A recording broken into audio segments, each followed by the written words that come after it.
What's up, everyone? This week on the pod, Ben Edge and I interview Kira from Black Flag. Stay tuned for that. Please support the podcast by subscribing to it wherever you listen to it. Also, please find the time to like it, rate it, and review it. If you want to go the extra mile, you can go to patreon.com/185 miles south and become a monthly Patreon. $1 gets you behind the paywall, and we do bonus episodes for every interview podcast. So I have a few buddies on. We talk about that podcast as well as the playlist associated with it.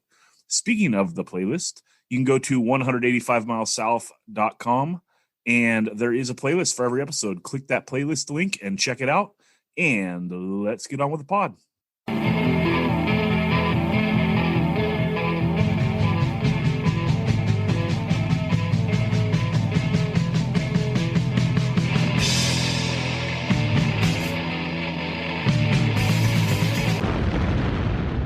"185 Miles South", a hardcore punk rock podcast.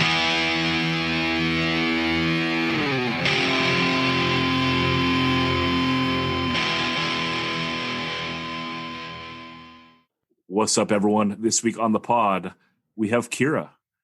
And you would probably know her most from Black Flag, but we know her from Black Flag Dos and is an Emmy award-winning dialogue editor. What's up, Kira? Hey. Thanks so much for taking the time. Much appreciated. No problem. How did you get into punk and hardcore? I have a older brother who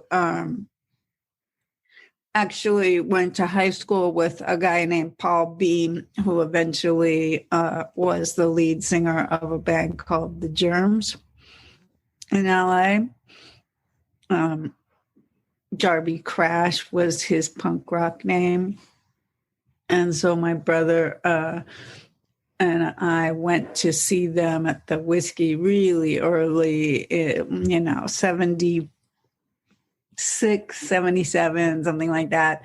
And started going to shows and started our own bands starting way back then. So it was just, it was twofold. It was that we knew people and we started to, connect with the energy of it, but also we were both players. We played music, so we wanted to meet other people who played music and join bands and have bands and stuff. So, before that, this whole arena rock thing was how you saw a lot of bands, so it was not very appealing in terms of trying to break into getting to actually, play with people. But suddenly there was this much smaller, much more accessible way to see bands and potentially play with them. A follow-up question, Kira, about your brother, Paul. So tell me about how he ends up playing in bands, because he's known for a couple bands that he maybe 2 or 3 or 4 bands that he ended up being in. Screamers, I imagine being. Yeah, Ben blew up, but he mentioned the Screamers. Yeah. So my brother, actually, I believe it was me who introduced him to the drummer of the Screamers, KK, who I saw at the Mask, which is this early sort of punk rock club. And he told me they were looking for a keyboard player. And since it was like the only keyboard band and my brother was a keyboard player, I was pretty interested in pursuing that, because Paul had been basically playing drums in the bands, that me and this guitar player have been doing. So he hadn't really gotten to shine the way he might doing, his keyboards thing. So, but anyway, it was the same kind of thing as like you get to meet people at shows and you connect and you you get to join bands. And I used to go a lot of times to like sound checks and just help bands move their gear and stuff, because I couldn't afford to go to shows and I was hoping to get on their guest list, but also you can meet people and talk to people and maybe, have the possibility if there's a slot or a person who's looking to start a band or whatever, you have the possibility of making those connections. Yeah, Kira, most people that I've had on this podcast, they come around in the 80s. But since you were there for like those early days, can you kind of describe what the Mask was like and what going to shows there was like? Well, it was really small, for one thing. Like, people don't realize how small punk rock was. Like, the whole time, really. Like, now it's really big and hip, but it was super underground. So dressing that way, looking that way, was really kind of frowned upon. You got a lot of dirty looks, and the Mask would 100 people was a huge show there. Now, the Mask was also a practice place. It had a bunch. It was like a bunch of little crappy rooms. It was this cement basement basically under the Pussycat Theater, but there was a bunch of little rooms, and this guy was renting out rooms to bands, both monthly and hourly. Eventually, I actually worked there for him in exchange for free practice time for my band. I would come there after school and kind of let bands in and out and take the money if they owed, hourly rate or whatever. And in exchange, he would bring me lunch. And because we were always starving, and he would give me free practice time. So, but it was a practice place by day, and then at night, there were some shows. It would get constantly shut down by the fire marshal. So, and you had the same problem there and at other clubs around town. They'd have some punk rock shows, and then it'd be like, okay, no more punk rock, because they'd decide that some damage had happened or whatever, which was or wasn't true depending on the situation. But so it was a very fleeting thing to be able to book your band in Los Angeles. But at first, Hollywood had the Mask and had maybe a couple of other clubs here and there. There were also some halls that occasionally someone would rent a hall and do a big show. And then, sometimes in the Valley, here in the San Fernando Valley, or once in a while down in the South Bay, there would start to be a little bit of activity, where Black Flag started down in the South Bay. There weren't a lot of gigs there. They would come up early in their days to play in Hollywood and stuff, but that's not where they were from, So it was very hit and miss to be able to get a show to happen without getting shut down. And or without just having nowhere to play, Yeah, Kira, did you go to shows also at the Fleetwood and the Cuckoo's Nest? And if so, how were those different than like the scene at the Mask? Well, so that was a little bit later, but Cuckoo's Nest was pretty early, and it would. I played there actually a couple times with my brother's band, Twisted Roots, and it was. Cuckoo's Nest was not as extreme of a South Bay club as the Fleetwood. The Fleetwood was just, ridiculously violent and unpleasant to go to, as far as I was concerned, because it was just too easy. I mean, I'm just a small woman, it's not you just couldn't go there and watch the band. You'd have to get shoved out of the main part of the pit because people thought what punk rock was to beat each other senseless. But this was kind of later. All of that sort of slamming stuff came later. At first, it was like pogoing, and we're all like, and it was like, it wasn't that it was so sweet and kind, but it was a sort of after effect that people thought it was very violent, and that the purpose of what you did in the mosh pit was, moshing and slamming. All that was kind of late, several years after things had started, and things started in a very close-knit kind of everybody looking out for each other kind of way. So no, I did not want to go to the Fleetwood. It was just one of those places. Plus, when I was pretty young, I didn't own my own car. So the gigs down south, I would have had to get rides to and stuff. And I went to school the whole time we're talking as well. So,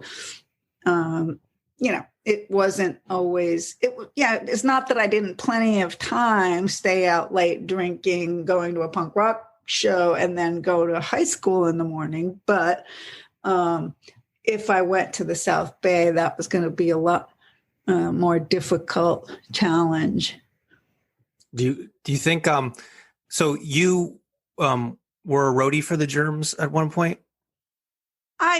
Not formally, no, but I knew them, and I would show up early, and I would be on the side of the stage trying to keep them plugged in. And, it was nothing formal. I certainly wasn't paid for it, for example, but I was often at the side of the stage, and, I was a familiar face. So, I was somewhat accepted as a part of the, a pretty small circle.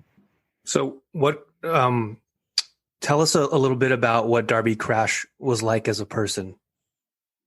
Super intelligent. And because of that, I think a little bit, there's a little bit of a wall between him and most of the world. It was a little hard to break through the wall. And he cared about the people who he was closest to, but he had a hard time connecting with, the masses, if you will. Not that they were really masses, but just really intelligent, like writing amazing poetry. His lyrics are just so sort of cerebral, and in a group of people like that, there were not that many people really coming across that way, and he just, I think because of that, he also struggled with, depression and addiction, as many people did. But, I don't know. There were certainly people betting on who would die, young. And I don't think I would have picked him. Oh, you mean you thought he might have lived a little longer? Yeah, I do. Although he really struggled with addiction and with, not wanting to face the world clean and sober, he was just so brilliant, and you don't often think of someone like that who can't, work their way past their 20s, Right. Do you think, like when you think of the Germs, and then we were talking about the Mask scene, and then we were talking about the Fleetwood scene, and I know the Germs kind of bridged those two scenes, like they played both those clubs.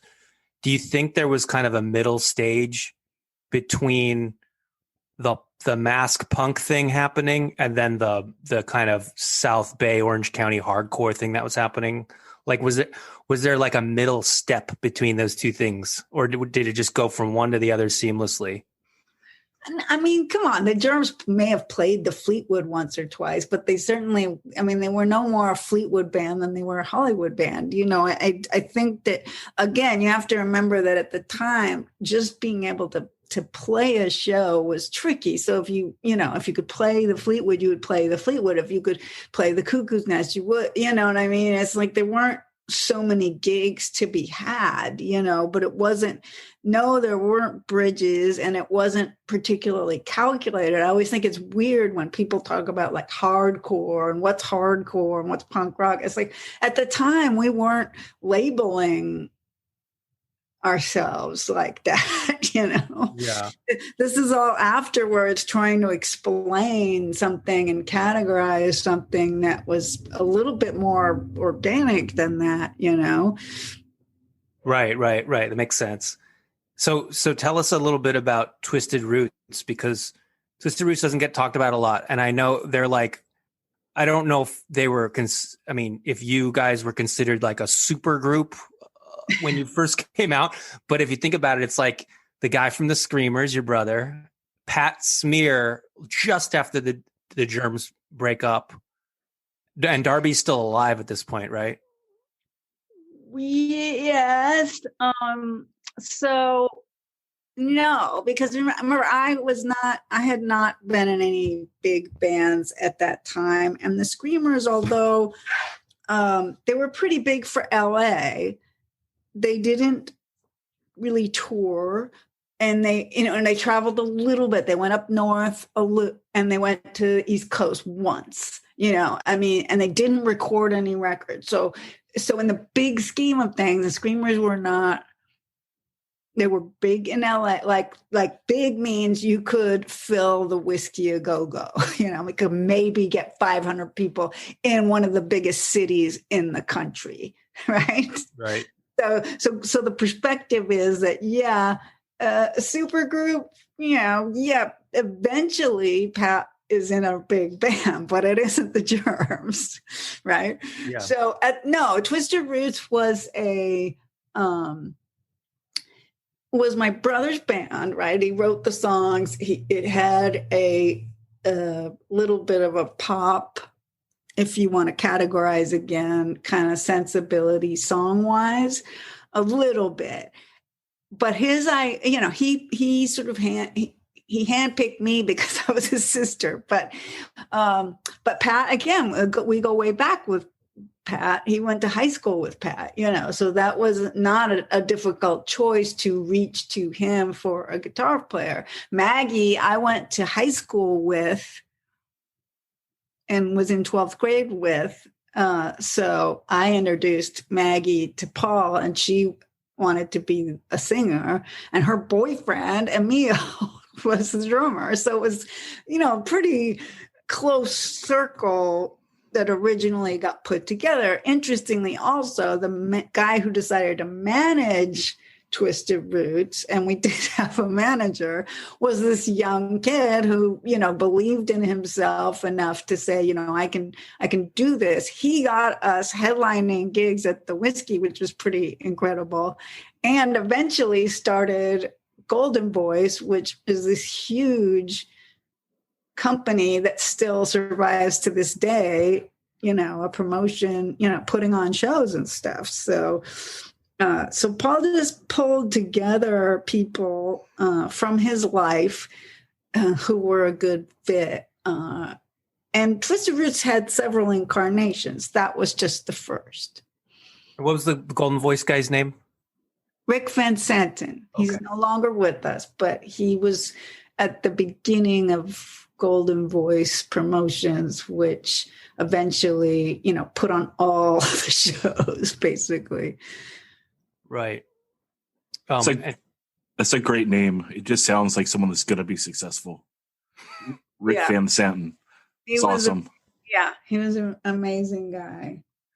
Kira, did you get to see Black Flag with all four? Obviously, you saw him with Henry, and you saw him with someone before, because I read that they were your favorite band before you joined. But were you able to? Were you time I saw them was with Henry when they were a 5-piece. They came back from tour with Henry, with Dez on guitar, and with Biscuits on drums. But I saw them with Ron. I saw them with Keith. I saw them with Dez. Yeah, I mean, they were one of those bands that you tried to go to see, and they played pretty regularly. So although I didn't like going to the Fleetwood, they came up, they did a lot of shows, and I tried to see them as much as possible. Do you have an opinion on who was the best singer, or is that unfair to ask? Well, I mean, do I have an opinion? Not really. I, of course, think Henry was incredible. I think that he had the strongest voice in some ways. Like he put the most sheer muscle, if you will, behind his singing, which mattered to me. Like the actual anger and fury that he could put behind it. I probably would have thought that Keith did something similar. I saw Flag went at their very first gig and thought he definitely still had an element of that thing that I'm talking about. But I mean, all of them, it's like all the I mean, Chuck's amazing. So, to say, what's the best bass player? It's like, I think we both brought different things to Black Flag, but, I don't have any perspective on myself. So therefore Chuck would be my favorite, probably. He was amazing, and he wrote some of the best songs Black Flag ever did. Yeah, actually wanted to ask you about just before you joined Black Flag, they kind of switch gears a little bit and start playing these really long, slow songs, like the B-side of My War, for example. And I'm just wondering if there was a statement they were trying to make with that, or if they were just literally playing the music they felt like playing, and that's that, and there's nothing more to it. I think that they didn't play a whole bunch. There were 3 long, slow songs, by the way. It was just those 3. So, in the scheme of things, I don't even think it was that big of a thing. Yes, there was a shift. I think that there was a interest in when you play, some of the stuff, when you listen to or play some of the early stuff, it's very high energy, very fast, right? But it's almost like Bill, and to explain this to me, the drummer, Bill Stevenson, is like you can play, you take a hammer and you try to hammer really fast, right? In order to hammer really fast, you have to hit less hard. Right. And if you want to hit really hard, you have to slow down. Right. Right. So it's almost like experimenting with this idea of, we were constantly, by the time I was coming in, like how to play every single note in a very, very hard way. And because of that, at times pace is affected. Now, by the time you've been playing these songs on tour for a month, it starts to get pretty fast as well, sometimes, at least for most of the songs. But I think that it was more to do with the heaviness factor that maybe at times felt lost when you played all of the songs at this sort of kind of pace, and try to find some moments of heaviness by slowing it down. I think it had more to do with that. I think that if you listen to a song like My War, it's not as fast of a song as the songs from earlier records, but it's the intensity of it and the heaviness of it, people didn't react to that the way they did to side 2, even though it's still a song that represents this shift that you're talking about. Yeah, I think that it seems purposeful just because you do have those 3 longer songs on side B, and Black Flag is looked at a band that does everything with like such precision and purpose. So it does seem like there is a shift there that was intentional. Well, I mean, you could say the same thing, that it was tied into Chuck not being in the band anymore. Fair. And that's Yes. why we have you to straighten it out, Kira. Well, I'm saying, yeah, there's shifting happening. I'm not denying it. I'm just saying, question yourself as to what shift is causing what. And it isn't simply I've got these 3 long, slow songs. It is a shift that involves, a more seismic underneath the cover and pervasive shift, rather than simply let's play some long, slow songs. That's all. Yeah, and actually, I wanted to ask you about that. I think of Black Flag, the early years, as being Greg and Chuck as kind of co-captains of the ship, and Chuck leaves in '83. I'm just wondering what caused him to leave the band. I don't know. I wasn't there, but Okay. I will say this. My perspective was always that it was somewhat Greg's band. It was mostly Greg's songs. And so I would question the premise. Chuck always had a huge influence. And by the way, after I joined, Chuck was managing and booking. So he did not exit stage left, never to be heard again. Right. So it is, again, it's a shift, but it's not, I don't think it's completely just, Chuck was, knee deep and completely in, and then he stepped out. I think that he may have not gotten to have the effect maybe that he wanted to. Maybe it's because of exactly that premise that you're talking about. He should have been a partner, but Greg couldn't let him be. I don't know. It's as likely that as anything else, in the sense that he certainly had earned over the years and with his contribution to be a partner. But I'm not sure that's how I would suggest that Greg works. Right. Well, we can jump right to when you know what's going on. Kira, how did you join Black Flag?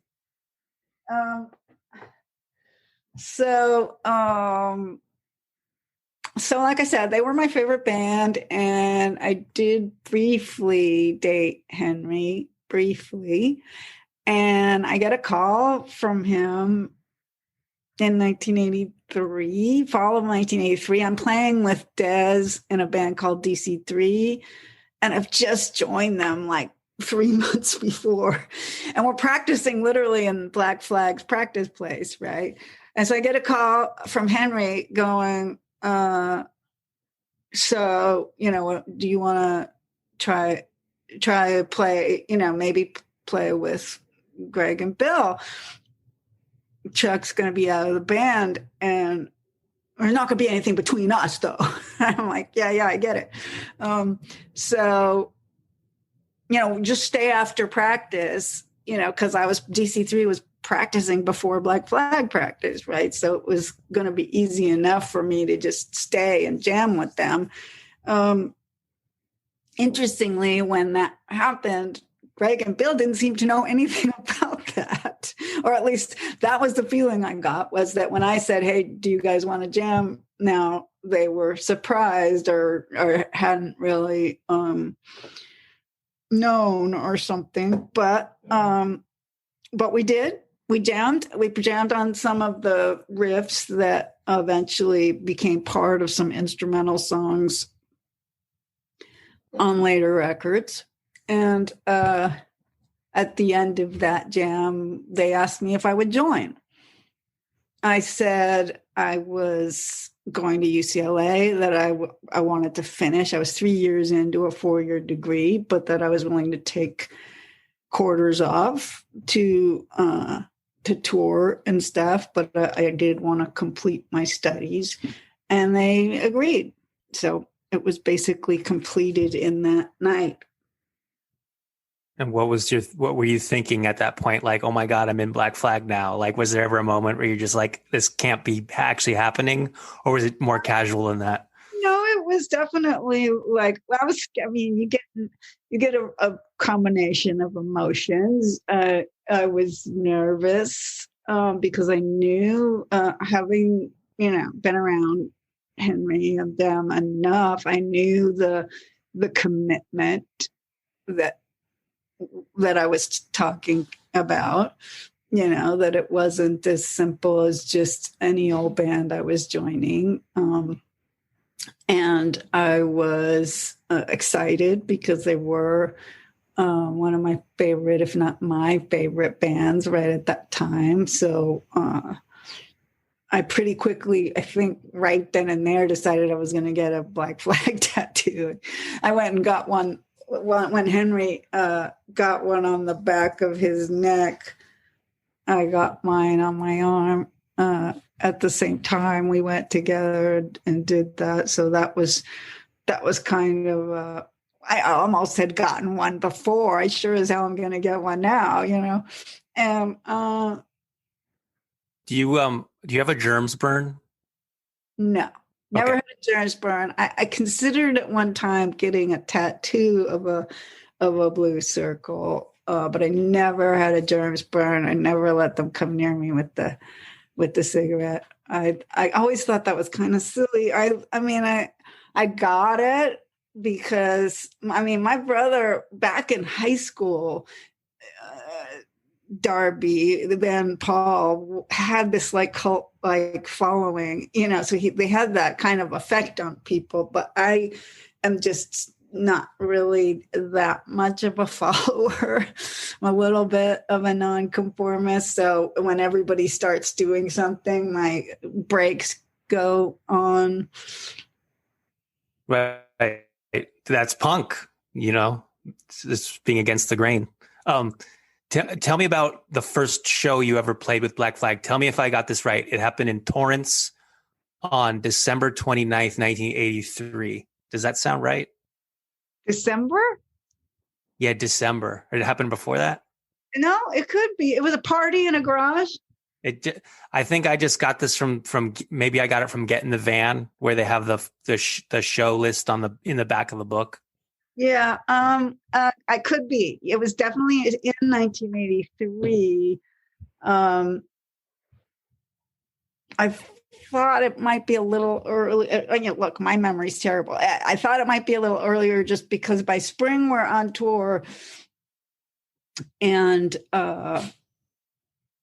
we recorded Slip It In and Family Man, I think, before that tour. So it was a busy few months, wasn't it? Wow. And so this might have been a different show, but something like crazy happened to you, like you were attacked in a bathroom?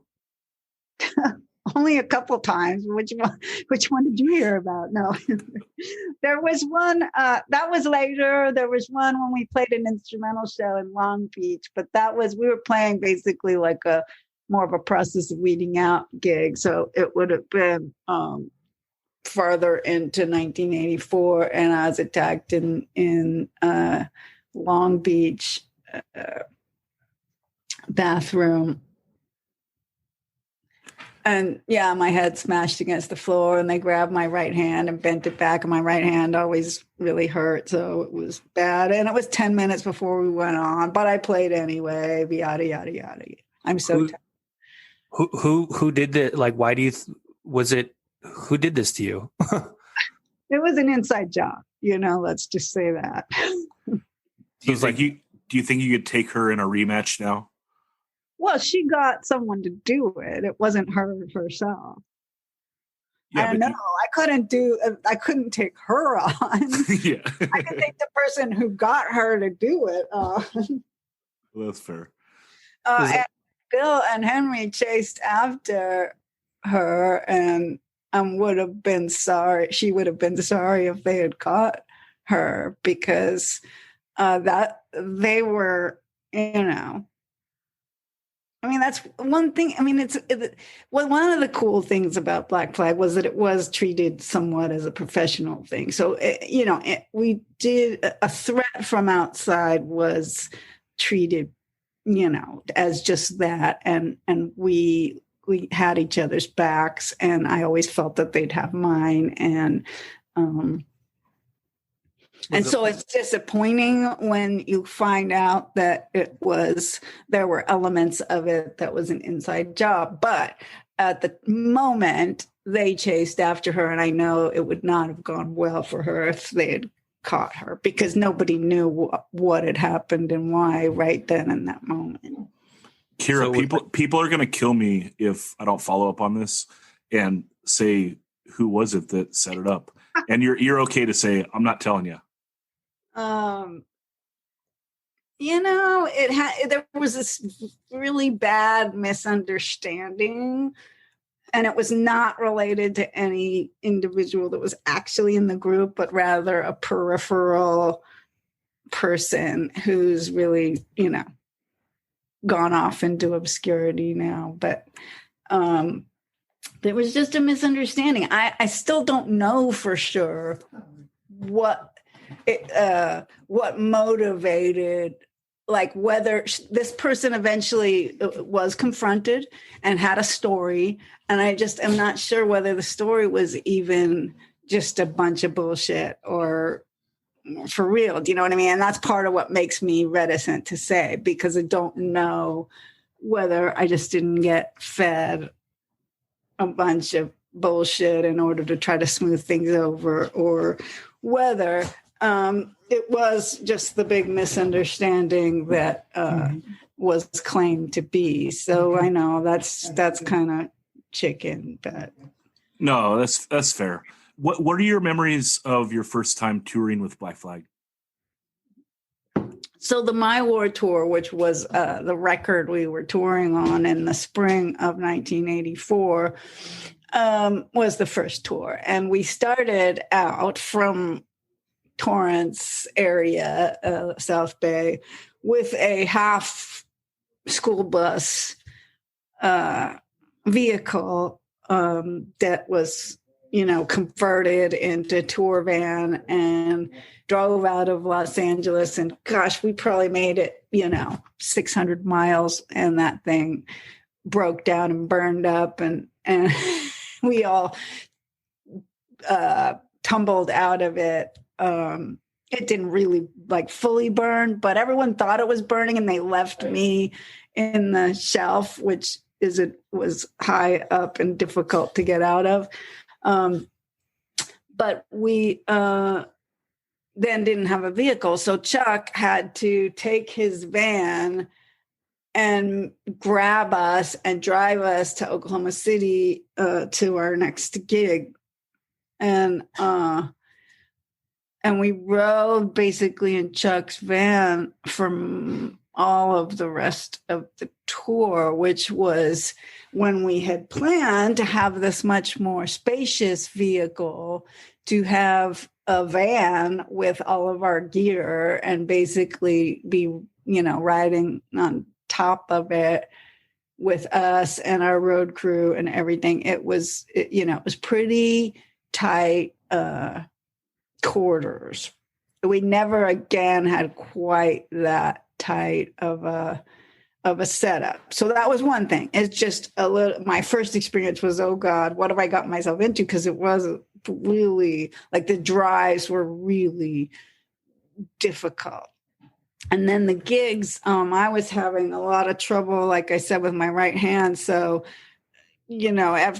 every gig I'd just be, holding my hand. We'd come off the stage and I'd be holding my hand and waiting. And if we had to play an encore, play the encore. And then as soon as the encore is over, I'm sticking my hand in an ice bucket, basically. And a lot of pain and trying to adjust to the physicality of it.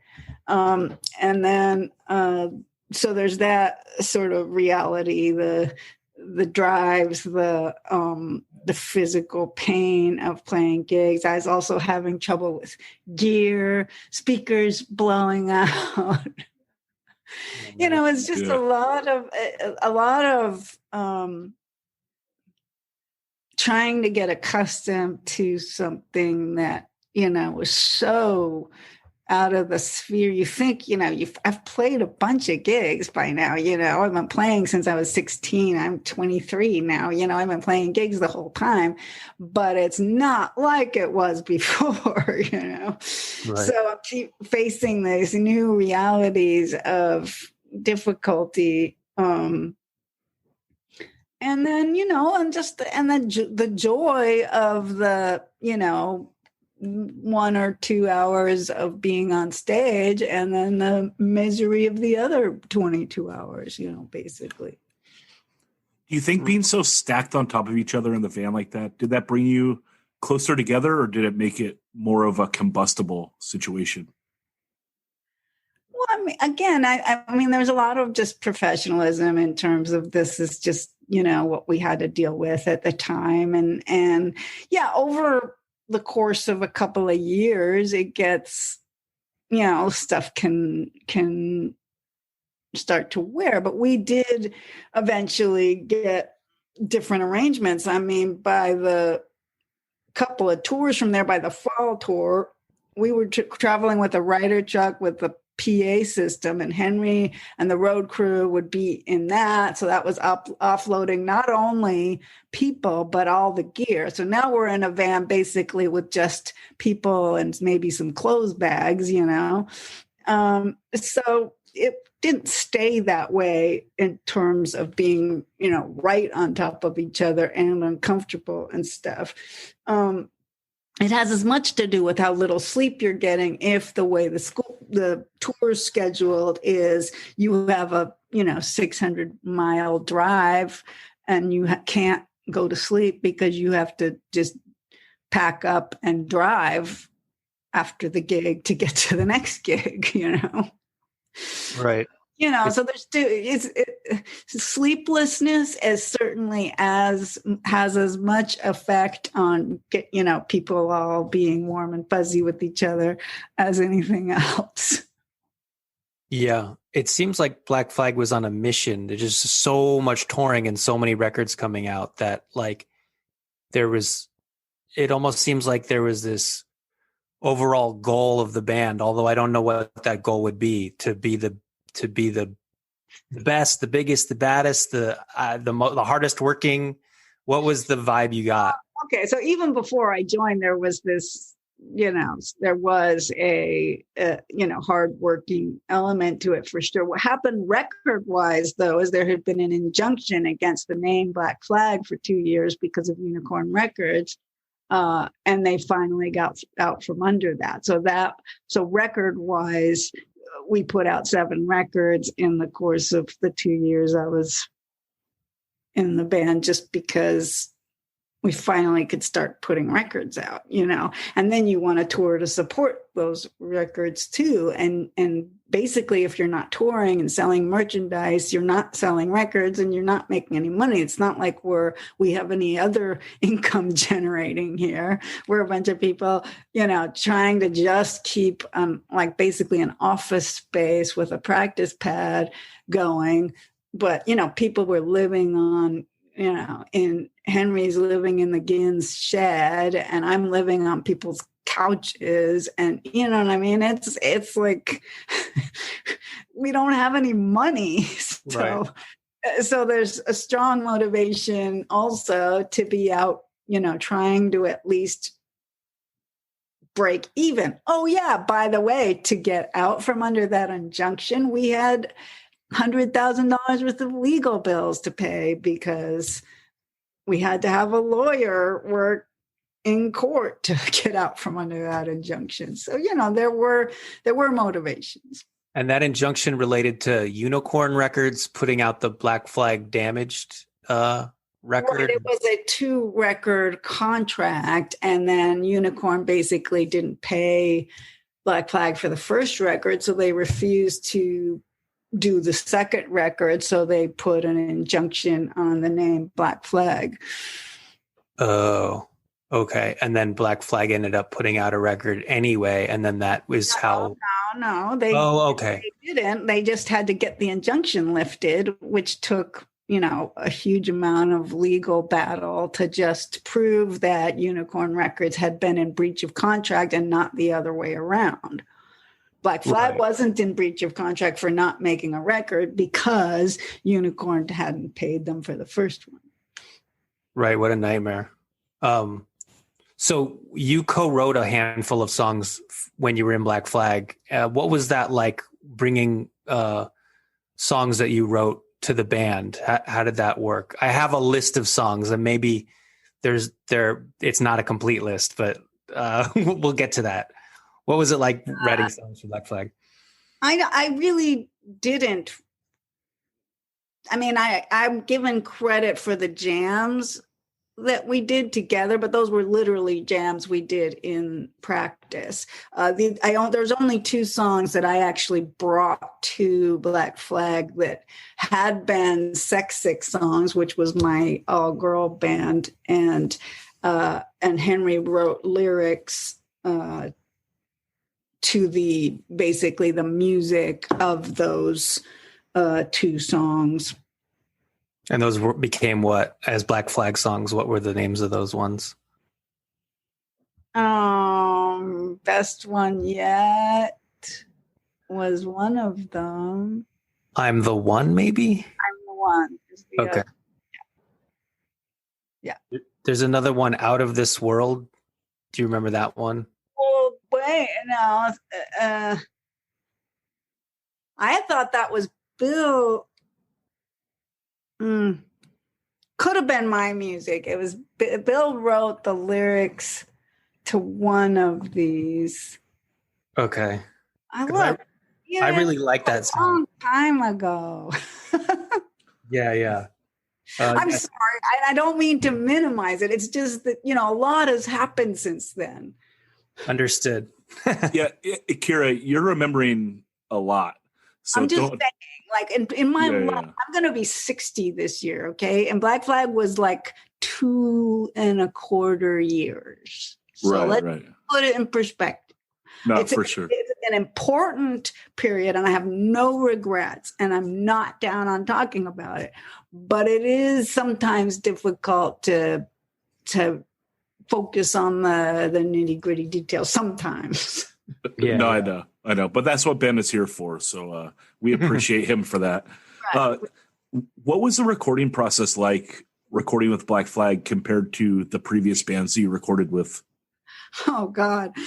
So with Black Flag, what we did, and I had done this once before, I think, but we weren't trying to do the same thing. So in every time we were trying to do it, we had 2 records to record, and we would do a 48-hour lockout to do basic tracks on 2 full records.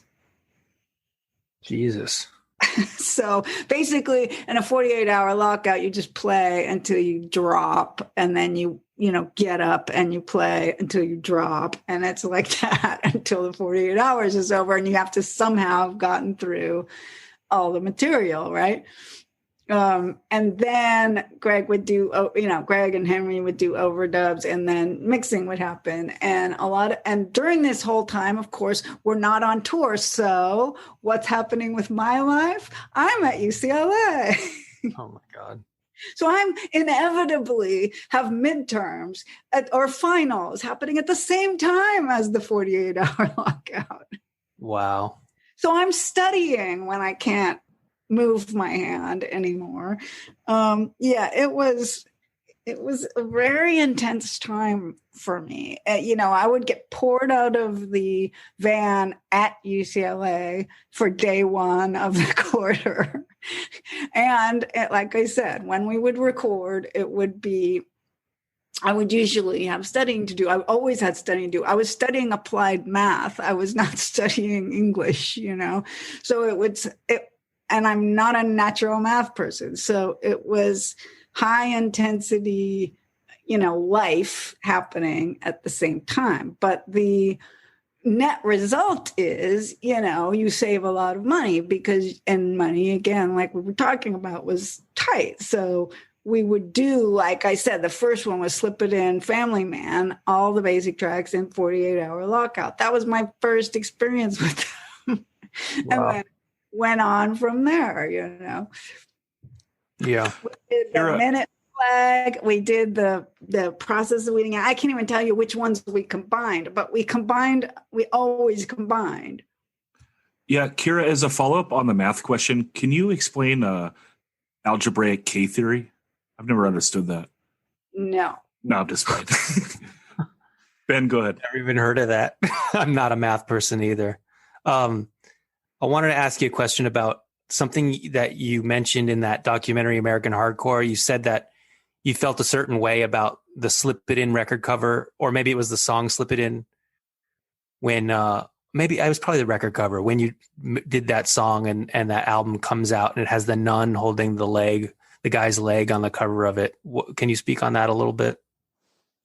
Yeah, like I did this 1.5-hour interview with the guy, and that's the minute he pulled out. Yeah, well, I'm saying, so like in the scheme of how I feel about Black Flag, again, that is a very small moment. What happened when I saw the record cover, and I was sort of like, wow, I wonder, it's weird because they got a girl in the band. But now with some perspective, of course, it was a Raymond Pettibone drawing, for one thing. It didn't really have that much to do with them, other than it was, a choice of a shocking record cover. It was Raymond in his inimitable fashion making his statement on life, which I've come to greatly appreciate.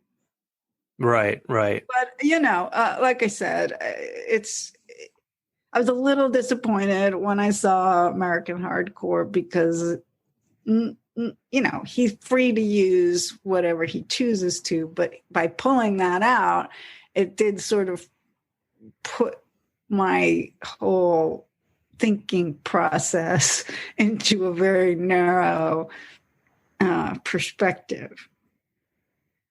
Yeah. So tell me about when Bill left the band, and then Anthony replaced him. Mm-hmm.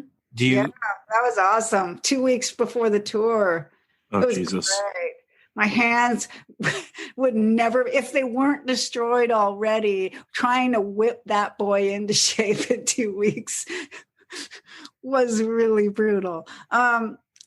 Look, Bill had a lot of other things he wanted to do, and Greg has his way of handling things in the world, and I think honestly, if Greg could have magically made it happen, I would have been gone at the same time.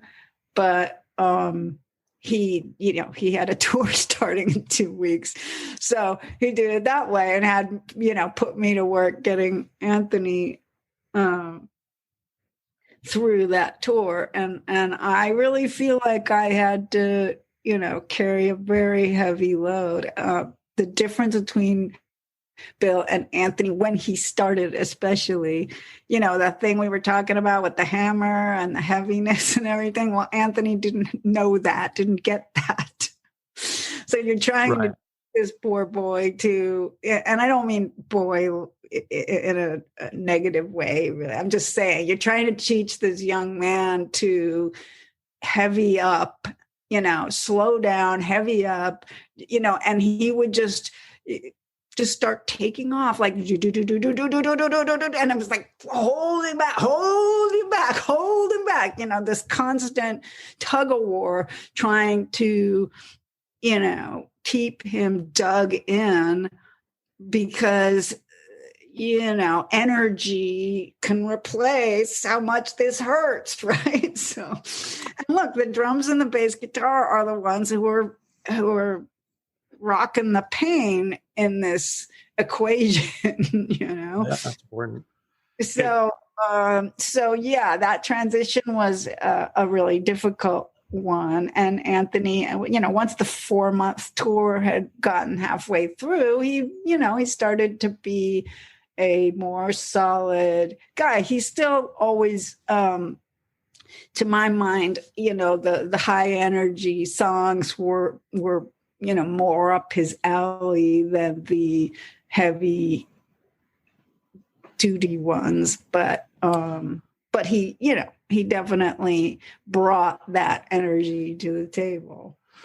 Kira, on stage, did you have a way to like communicate with him to like dial it back? Like, did you have like a nod, or would you like shake your bass at him? Or like slam my bass into my amp and crush my own bass guitar? Yeah. There was that. Basically, I literally would start laying on the back of the beat like hard and play harder and harder. And that's why it hurt so much, is because you're literally trying to will it by your hand, your right hand, particularly alone, pull it back and have him hear that he's getting ahead of you. Right. People think we just follow the drummer, but it's a dangerous way to go. Bass players are the ones who have the rhythm. Sometimes, Yeah. I don't mean that universally. Bill absolutely did. But sometimes, you're dealing with someone who has to, listen to you more than you listen to them. I have the bands with no drummers at all, Oh yeah, we'll get to that. But what was Greg's issue with you and Bill? How many people has Greg played with? 1 million. Okay. So who's got the problem? Hey, I just needed to know.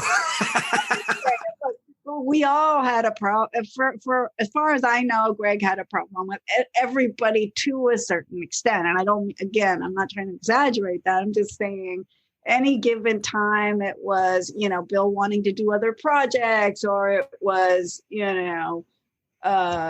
with me, I'm just such a bitch. I don't know. Being a girl, there's just so many things. I'm such a slut bitch. I don't know. It's so easy.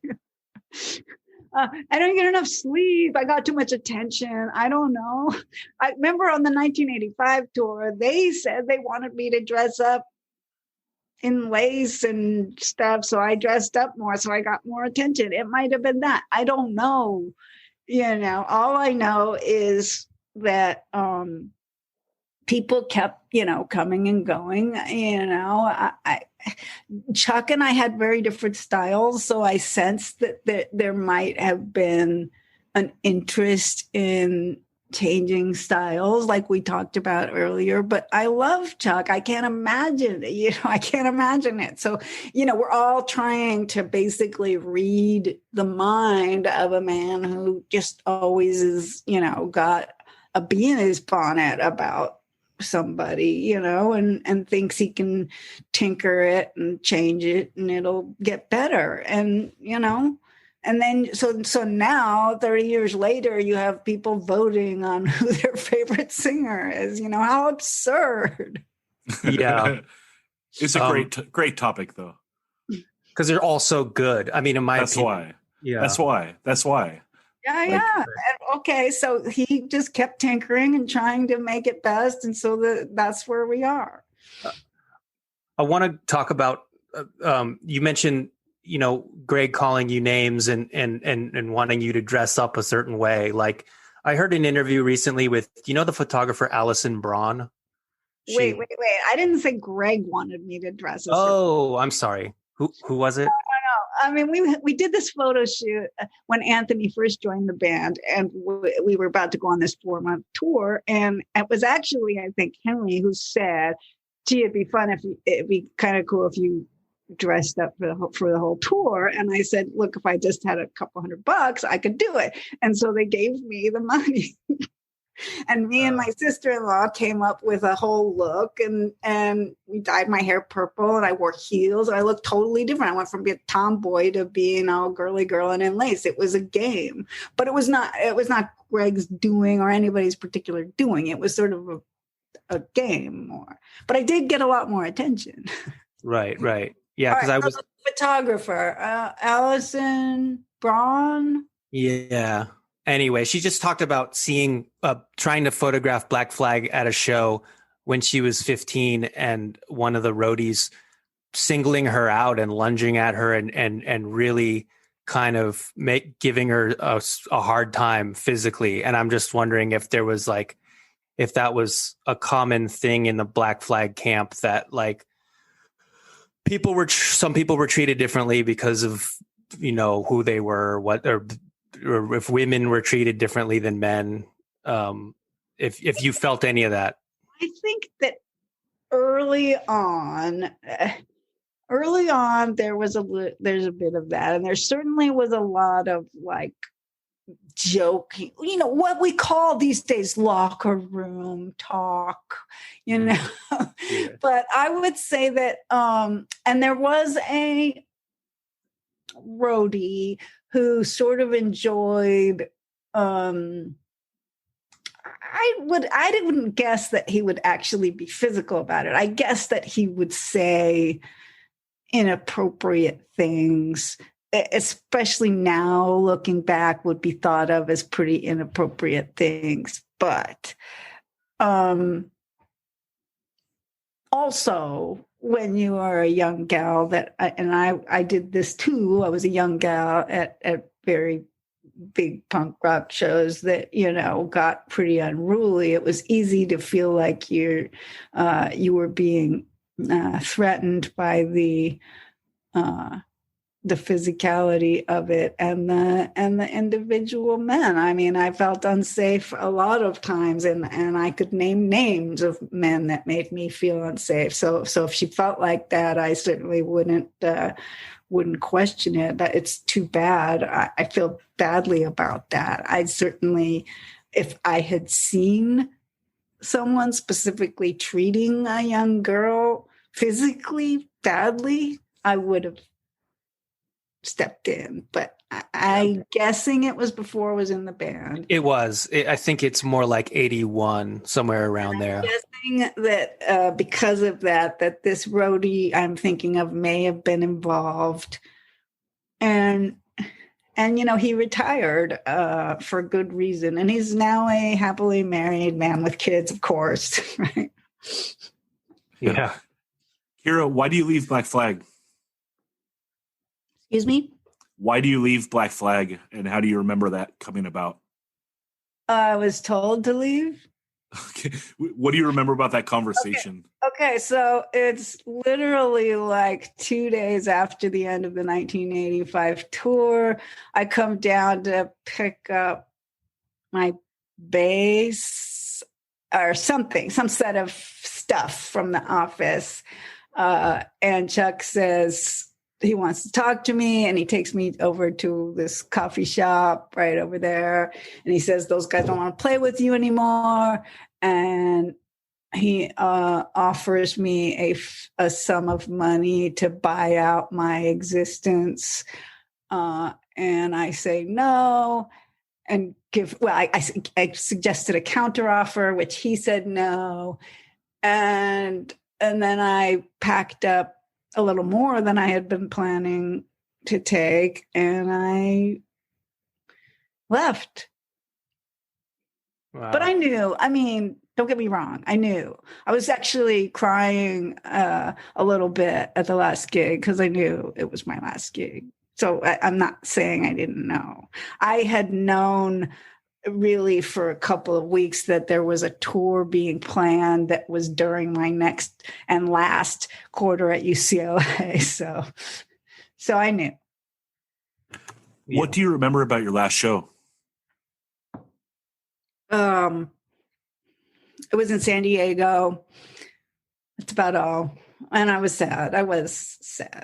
Because it's funny. I had just gone through this right before I sort of figured out what was happening. I had gone through this sort of feeling like I was going to, double down on my commitment. I was going to finish school, and I was going to really try to find ways of being a contributing member, and what more could I do to help with the day-to-day operation and blah, blah, blah, blah, blah.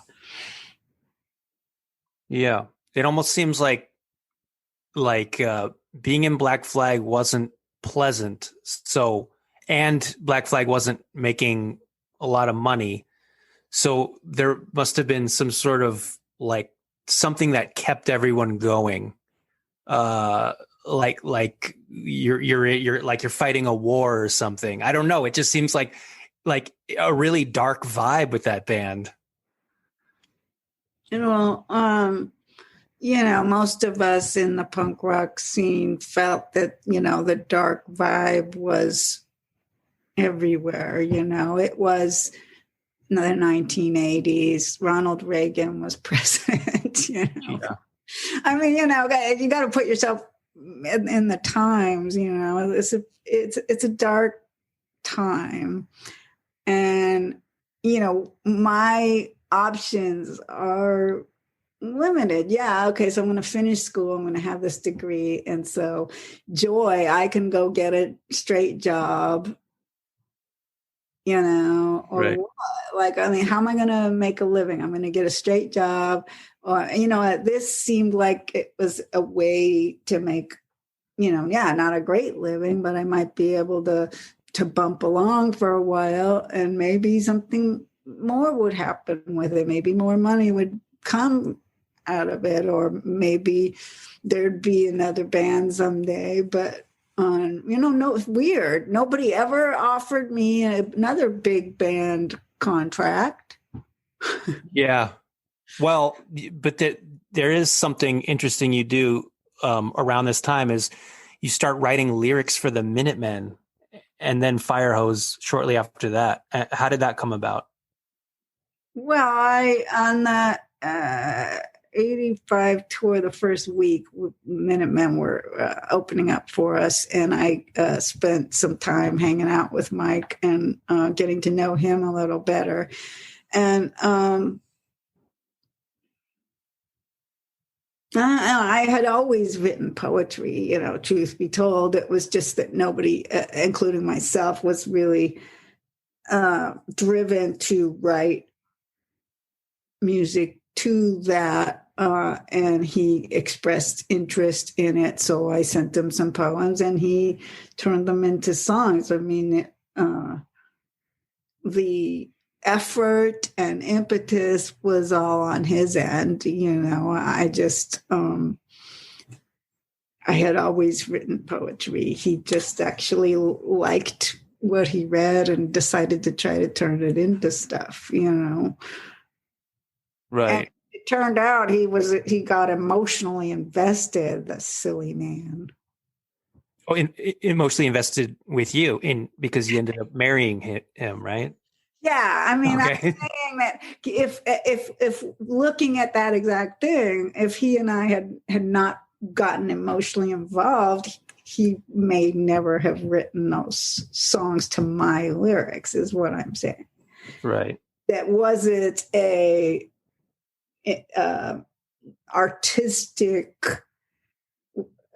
inspirational thing, or was it in a way just another part of his wooing process? I don't know. I'm being silly, but you know what I'm saying. Yeah. Well, some of those complicated than just an artistic here. I think I love this poem so much, I'm going to write a song, because he wouldn't have done that to just anyone's poetry, right? Well, one of these songs that you wrote, and I had no idea you wrote it, and I've been listening to this for like 25 years, is Relating Dudes to Jazz by Firehose. And it mentions New Haven, which is where you're from originally? Somewhere in Connecticut, right? New Haven, yes. So... yeah. And then it talks about my compadre Raymond. Who's that? Raymond Pettibone? Well, hold on. I think you're confusing what part I wrote in that song. Oh, I thought you wrote all the lyrics too. I'm so sorry. No, I didn't write any lyrics. I wrote the music as part of Dos, and he's crediting me because I was involved in the songwriting of the music, and he wrote the lyrics. My bad. Okay. No, I mean, I'm credited on it, which is, not, it's I almost, in a weird way, I almost enjoy more that some of my music, seeped its way into, the Fire Hose legacy than lyrics, because I haven't written that in my life compared to some of these people who are so prolific. I have written many fewer songs. So it's kind of fun to have my musical stylings, if you will, pop up in various places around. Right. And then tell us about D Boon and his relationship with Mike Watt. Because we're talking 85 here. Yeah. I know they were like best friends in the world, or that's the impression I get. Well, yeah, I mean, they kind of grew up together, and their world, like many, communities, it was sort of a small community that they grew up together in. They were both kind of outcasts, not necessarily the popular kids, right? And music became a sort of way to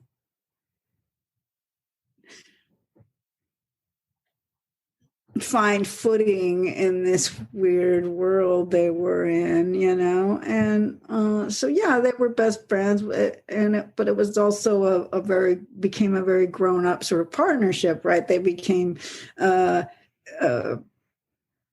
interdependent in order to make a living and stuff. I mean, neither one of them were working straight jobs. At the point when D Boon died, Mike lost his art and his job, and he lost his father not long after. So it was just a absolutely devastating time.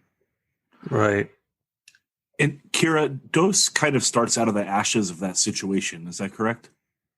Yeah, I was afraid he'd never play bass again, honestly. And I had been doing these little bedtime stories with two bass lines because when I moved to Connecticut after college, because I didn't have a job or a band or anything, I got a job in Connecticut.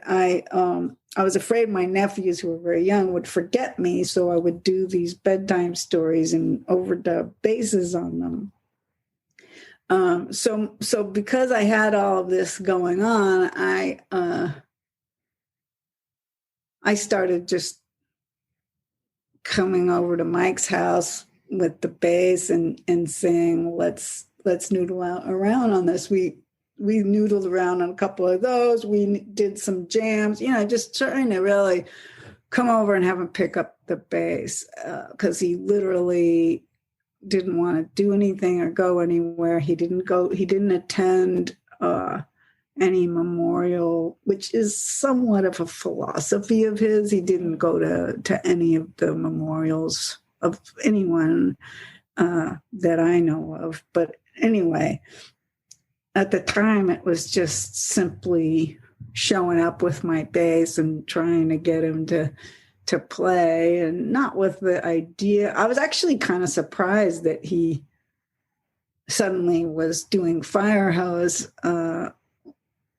because it seemed like it was all going very slowly until Ed shows up from Ohio, and then suddenly it's like he's back in it. It was an interesting, he actually, when I moved to Connecticut, he also started a band called Criminy with my brother, because it was like he was just trying to recreate this twosomes, and I wasn't handy. So not that they didn't do cool stuff. I'm just saying he was trying to find, build things out of the ashes, like you said.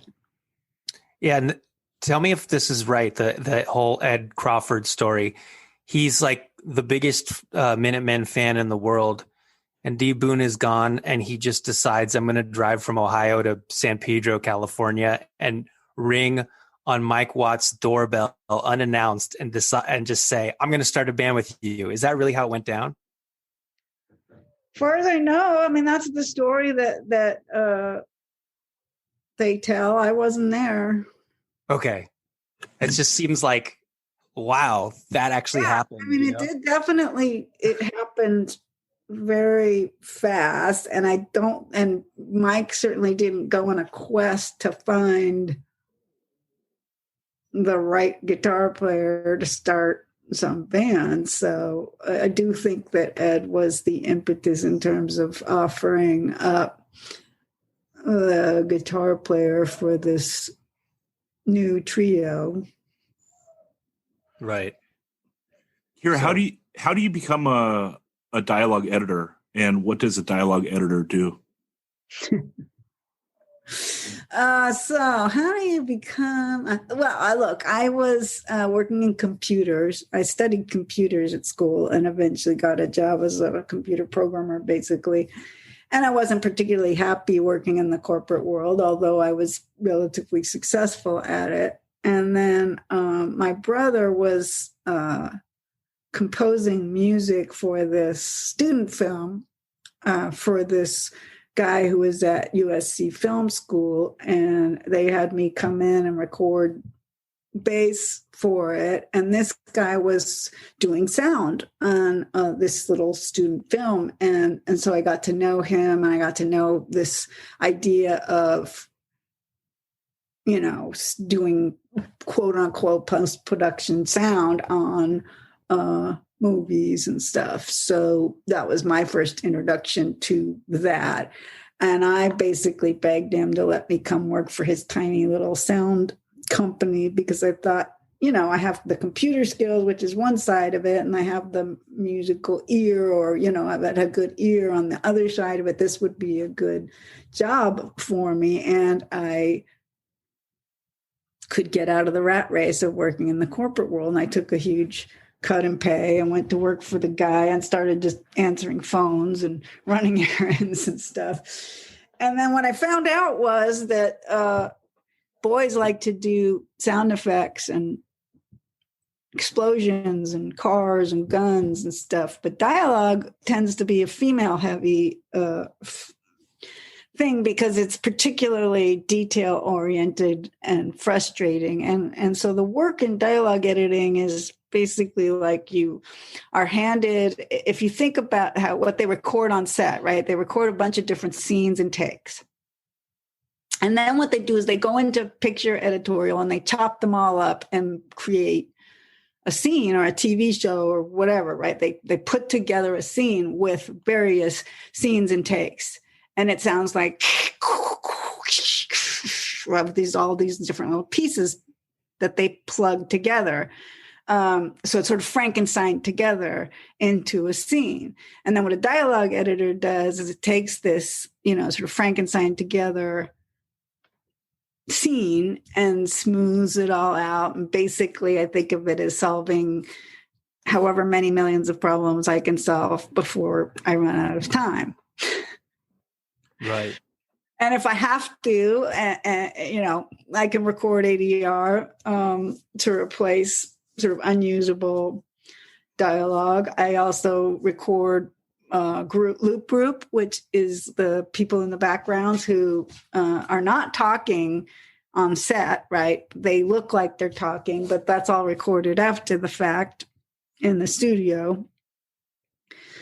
So it's quite a bit of work, and it's a lot of like a puzzle, trying to solve problems and find solutions to problems, or suggest delicately to the director that it needs to be ADR'd, and most directors don't want to do that, but that's one way to solve the problem.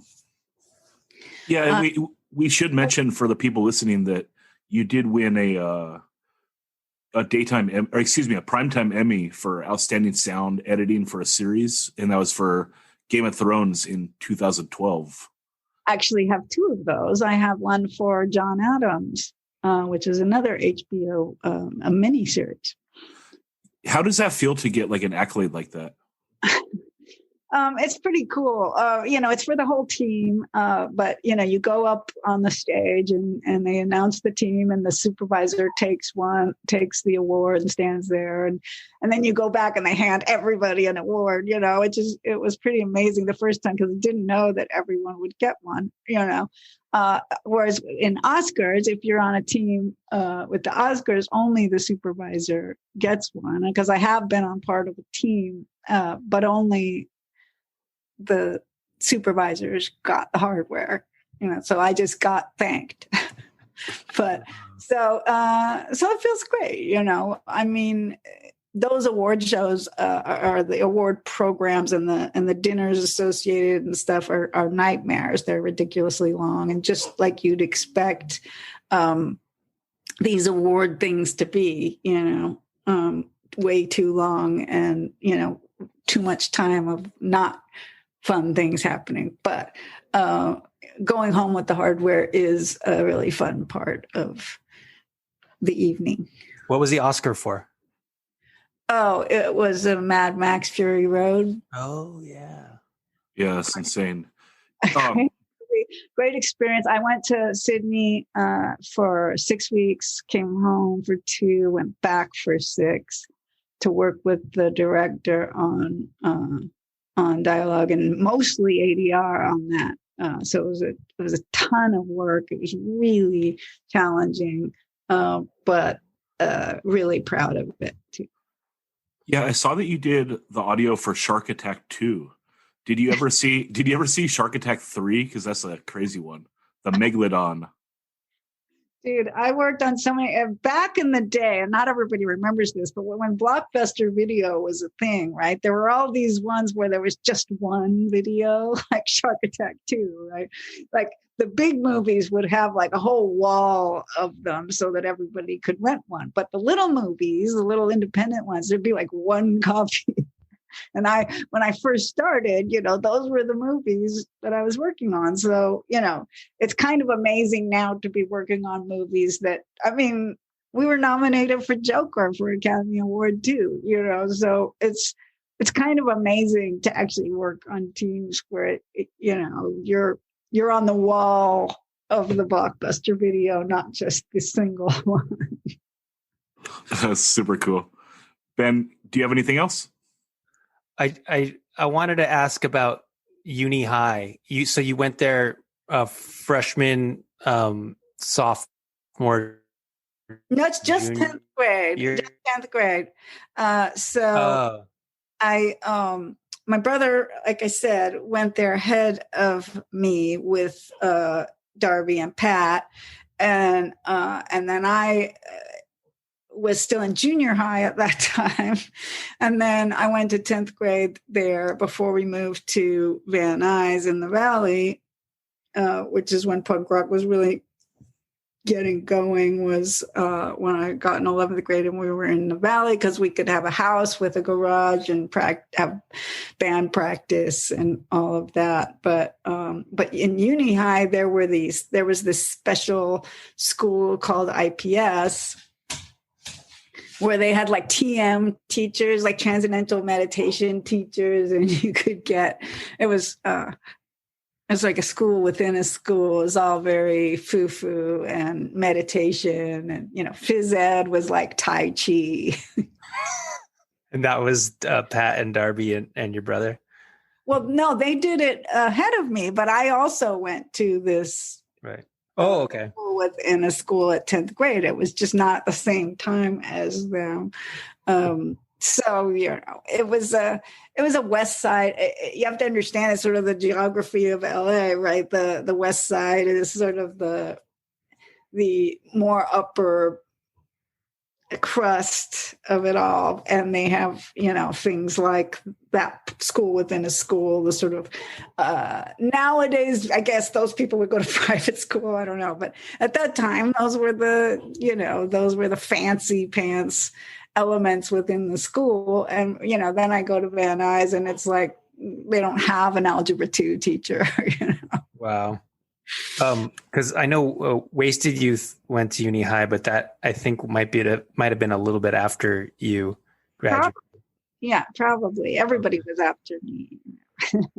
Well, but I read a old part.